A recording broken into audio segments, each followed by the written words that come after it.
हमें मुद्रा की आवश्यकता क्यों है? कल्पना कीजिए कि आप एक किसान हैं और जहां आप रहते हैं वहां लोग बार्टर सिस्टम का प्रयोग करते हैं।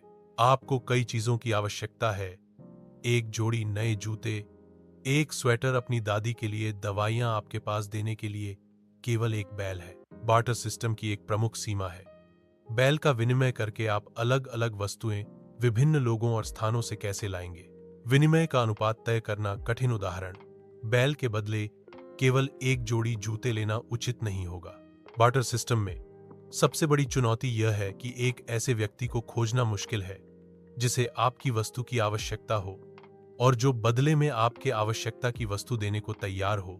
इसे डबल कोइंसिडेंस ऑफ वांट कहते हैं। बार्टर सिस्टम में वस्तुओं के विनिमय अनुपात का निर्धारण करना एक जटिल कार्य है क्योंकि मूल्य का कोई सामान्य मापदंड नहीं होता। बार्टर सिस्टम में पहले एक वस्तु को दूसरी वस्तु में बदलना और फिर उससे अपनी जरूरत की वस्तु प्राप्त करना परिवहन और समय की समस्याएं उत्पन्न करता है। बार्टर सिस्टम में वस्तुओं के विभाजन की समस्या होती है जिससे विनिमय में बाधा आती है।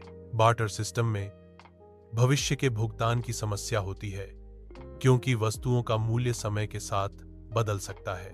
वस्तु विनिमय प्रणाली से व्यापार करना कठिन और समय लेने वाला होता है। मुद्रा की आवश्यकता वस्तुओं और सेवाओं का आदान प्रदान आसान करने के लिए जरूरी समझा गया। मुद्रा के माध्यम से वस्तुओं और सेवाओं का आदान प्रदान तेज और सुविधाजनक हो जाता है।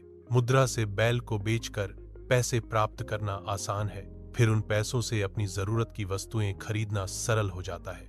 मुद्रा ने व्यापार को अधिक कुशल और सुगम बना दिया।